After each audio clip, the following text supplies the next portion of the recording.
Welcome to Sound and Fury Book Reviews. As usual, I am Tina. Today I am doing a book review of These Prisoning Hills by Christopher Rowe, or Rowe, I'm not really sure. This is a sci-fi post-apocalyptic novella.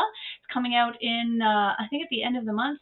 I don't even know what day it is now, in 2022, and it's published by Tor.com.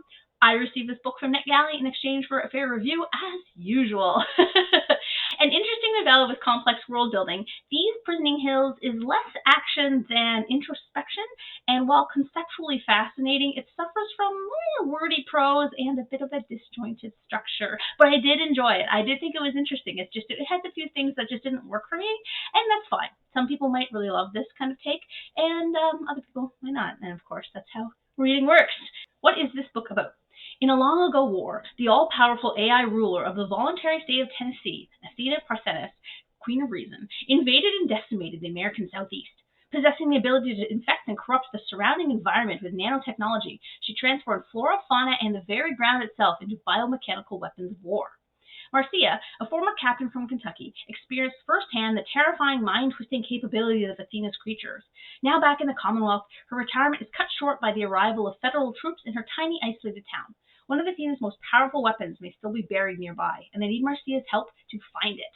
Before I even get into the review, first of all, that cover is gorgeous. That cover is so cool. It's awesome. That's what first drew me to the book. I'm usually more of like a title person, but that cover is really nice. Okay, so normally I enjoy a novel where I have to piece things together, but maybe my mindset was just off. I mean, a lot of things have been going on in my life, or like the style didn't work for me, but I had a lot of trouble ramping up enthusiasm to read this novella once I started it. The storyline jumps around in time, but because there's so much backstory to fill us in on, the AI, how the AI and other tech works, the odd designations of the nanotech, the way Tennessee has been reordered, the different bands and what they mean, and Marcia's story and background, I had trouble keeping it all lined up in my head, especially for a book that's like 115 pages. There's just a lot going on. Most of the backstory actually comes from the blurb, and this seems to be a trend with novellas that I've read recently, where it's like you have to read the blurb to understand the story, and I'm like, I don't particularly enjoy that type of requirement, I guess you could say. I'd rather the story speak for itself, because I'm not a big blurb reader. As I've said before, I only read maybe the first couple sentences, and then I'm like, okay, because I don't like spoilers in any regard, and sometimes blurbs go too far with the story. Now, though, there were some things I really liked in the novella. I loved that Marcia was an older woman in her 60s. We often don't get this as a main character in this genre specifically, so that was awesome. Another book with older protagonists would be Chris Panatier's The Phlebotomist. That one's really great, because the same thing, it has like two grandmothers who are the main characters, and that's awesome. I also loved in this book how her age was not an integral part of the plot, but it did have some bearing on it. It wasn't just like a random decision to make her this age. It flowed well with the story. In fact, I felt like nothing in this book was a random decision. It's one of those novellas that I really think could have been blown out into a full novel, and I would have been obsessed with it. But there was just so much going on in such a small amount of space that I was overwhelmed by it. As another result of this lack of space, Marcia was a bit bland, and her history with Carter didn't feel integral to the plot or serve to really explain anything, so I kind of just felt like it was taking up space. As I said, I absolutely loved the concept behind the novella. I just wish it hadn't taken me half the novel to understand what was going on in the story.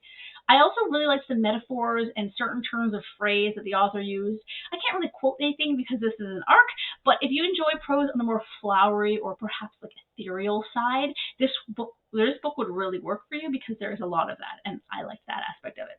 I also liked it because I've been to Tennessee. My husband and I did a road trip through the eastern part of the states for our honeymoon about 8 or 9 years ago, however long I've been married, and therefore I could picture the scenery quite clearly, or at least get an idea of kind of how the world had been changed. It actually brought to mind this house. Here it is, which is the photo I took while we were driving through it. That was just kind of a fun kind of personal thing that I liked about it. Overall, if you have the time to devote to really digging into this novella and reading it slowly and absorbing it, I think you would actually really enjoy it.